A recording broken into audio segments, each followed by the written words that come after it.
Hi everybody, welcome back to the channel. Racing Pigeons with John Hunt. Just first and foremost, I'd like to thank you all for the support I've had so far. Like I say, it's just a bit of a hobby for us and just trying to give a little bit back. You can take what you want out of it or think it's a load of rubbish. There's a million roads lead to Rome, so like I say, I'm just telling you how I flew, and I just thought it'd be nice to share it and start a YouTube channel and get a bit of interest, which I'm really grateful for, and so I thank you for that.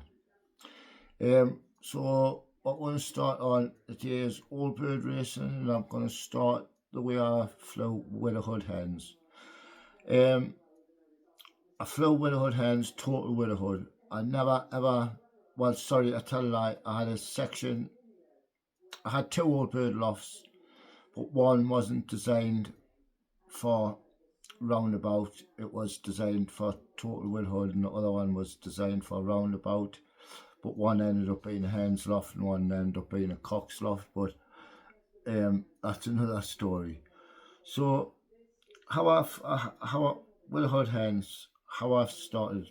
My first year starting back after racing young birds, I think I had about 20 yearling hens that season, and they flew off their socks, and uh, every season after that they did as well, and they always hammered the cocks. No matter what I tried with the cocks, I could never, I don't get us wrong, we did get the odd cock that would, but all were best pigeons were always widowhood hens, but always flown total widowhood and not on the roundabout. The reason being, I think I didn't want to fly roundabout is because the thought of putting a hen in an empty loft every time she comes out the sky. Does it flatten her? Does she get sick of going into an empty loft? Does she get too excited on a Friday if you show them before a race? Will she get too keen, pay to other hens? So this is that's the reason I didn't fly roundabout. I flew total widowhood. So pre-season, I would make sure the hens, every single hen, especially yearlings, had to rear a young bird in the loft they were racing to. So I always made sure of that. Now, a lot of people say don't let them lay second eggs, but I always done that so I could split them perfectly for the season, because I think splitting hens or all birds in general too early before a season, you're gonna they'll use their best form before all the races you want them to hit form in, really. So what I done, I coincided the stock birds with the race team, and obviously the stock eggs come over, and like I say, every hen, especially yearlings, are made rear a young bird, because just in my opinion, it gives them a bond to the box and a bond to that old bird loft. So when they were sitting, when I first paid them, what I'd them and the cocks, I just let them out, and then I just leave them to their own devices, give them a love of the loft, if you like. So they'd go up and down. I'd put a bit of straw outside the loft, and I'd always do it to make sure so it coincided with the cocks having to switch over at dinner time. So then the hens would come out, and then they'd get their time, and I'd do that for about 2 weeks, just letting them do what they want, sit on top of the roof. I know back garden flyers, I wouldn't want them sitting on the house roof, but on the loft roof, and jumping about, just getting a love of the loft.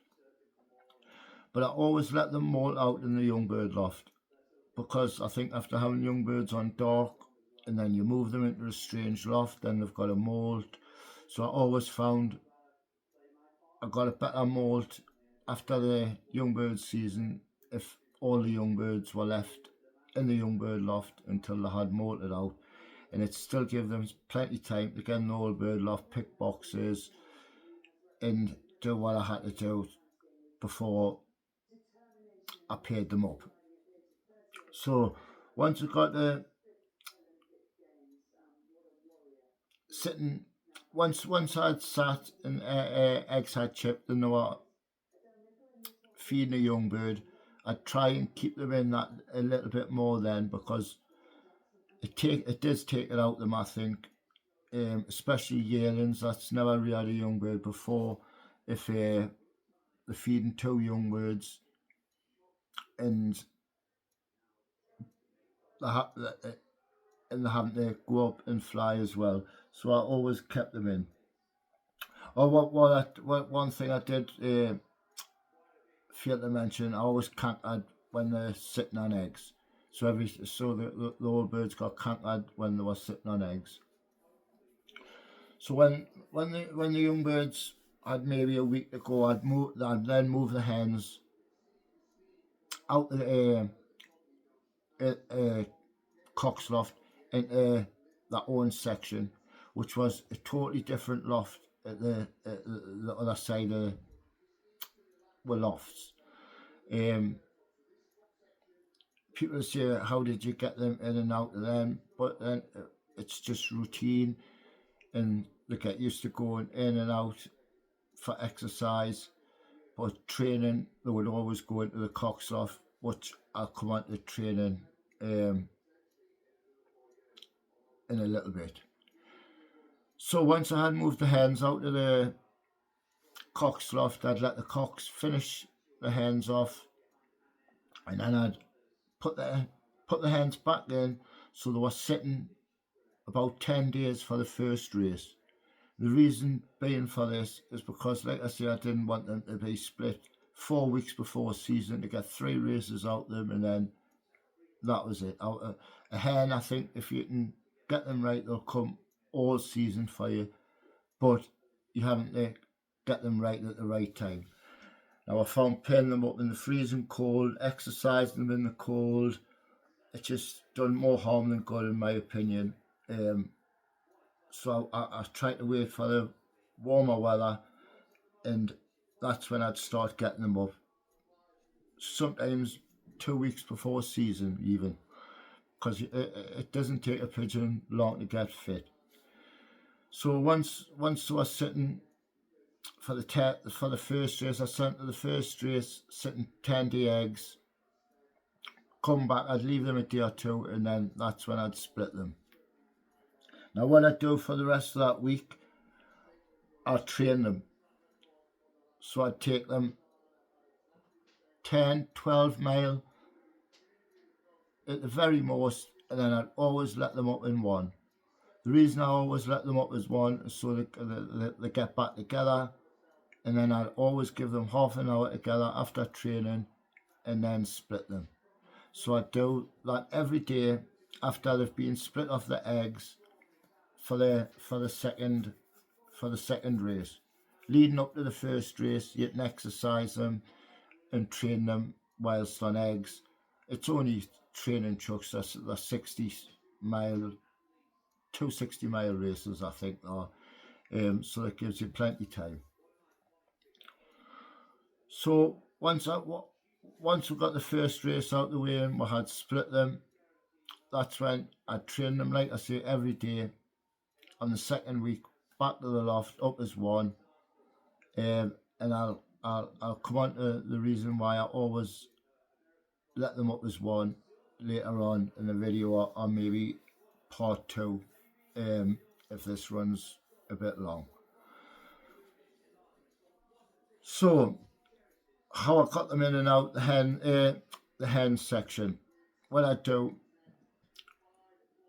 before I paired them up, I'd get them used to going in and out there before they had even seen a cock. So they go from the young bird loft into the hen section, and I'd get them used to going in and out there, just by even making them a little bit hungry at first, just so they can go in and out there, and that would be where they got fed. I didn't want them thinking they got fed in the cock's loft, because I think for me, for all birds, feed's a given. It's motivation, I think, that wins all bird races, not how or what you feed them. Because I've spoken to a million different fanciers, and a million different fanciers feed them all different corns and they all win. So I think all birds, in my opinion, and a lot of fanciers and I've spoken to, comes down to motivation. And the biggest part of motivation in a season is stopping hens paying up. Now this is how I done it, and this was one of the best fanciers North Combines ever seen, ever flew, ever one of the best up North Combine fancier there's ever been. I says to him, I rung him one day, I says, I'm having trouble with my hens, they're paying up. He says, right, well, that's easy solved. I says, well, how's that? He went, I'll show them to the cocks more. And I thought, well, you only meant to show them on a Friday, and so they don't see them through the week, and this and other. I says, right, so how do I go about doing it? He went, exercise them every morning, cocks and hens, separate lofts. Cocks go back into their loft. The hens go back into their loft, which is a different loft, the other side of the allotment. Not too far, maybe 20, 30 feet. So after that, he says, take times twice a week, take them 12 mile upwards, but it doesn't have to be too far. He says, let them up at one. He says, when you get back, just have a cup of coffee, give them half an hour and split them. He says, you'll never get a hen pay up doing this all season. So I took his advice, which I always done. I was always the one for mouth shut, ears open when I was around good fanciers. I'd even sometimes take a notepad, but shy brains getting out, as they say. So I was doing that, and I never ever had a hen pay up. I had a team of yearling hens that first season, and they were runner-up in the all bird inland fed averages, where at the time North Fed, I think, was the biggest fed in North Combine, with over 100 lofts in, and section was the biggest section in North Combine, spanning, I think, start to finish, I think it was 80 mile maybe, yeah, about 80 mile. So it was really, really hot competition. Like I say, I've said this in previous videos that I flew against. Now after this, I just could not stop them hens coming that season. I think they won, and this is no joke, I can look back on the records, I think they won 12 second clubs, and I think we had 6 first clubs, but all of them firsts and seconds were all hens, and they were all yearling hens as well. So after that, I always loved yearling hens, because I think if you get them right, they'll fly through brick walls. So race days,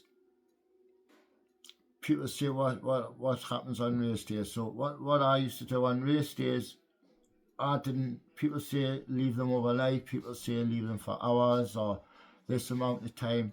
I've left the hens for maybe 10, 15 minutes, then I'd split them, put them back in the hen section, simply because they see the cocks enough through the week, they're getting their motivation to race home there. Plus, if you leave your hen in with the cocks or vice versa, they'll not go and eat, and they'll not sit and rest. They'll sit in the nest bowl, cooing, not eating, not drinking, not resting.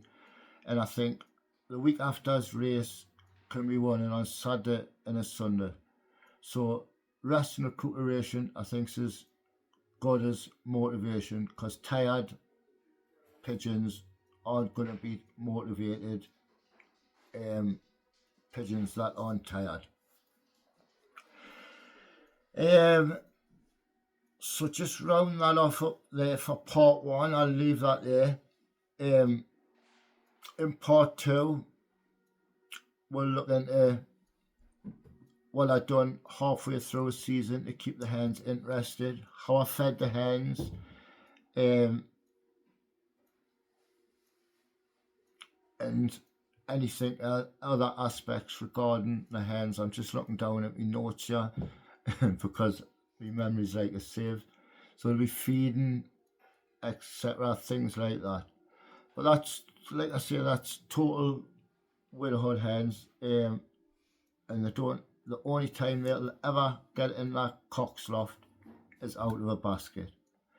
And sometimes you could put that basket on the floor on a Friday and hens would run into it. That's how much they knew the system. But it's like anything as well, routine. But we'll come on to that and other, like I say, anything else to do with widowhood hens and part two. Thank you all for watching. If you like the video, if it's good, please subscribe. My subscribers are going up now, and I'll keep bringing videos out. And once we get up and running with the season, I'll be doing loft reports, loft visits. I've already had a few invitations, which I'll be taking up on. So the channel can only get better. Like I say, I'm new to YouTube, I'm new to the camera, so thank you very much. I really appreciate everything. I appreciate all the subscriptions and views, and I'll see you on part two for the widowhood hens. Thank you very much for watching.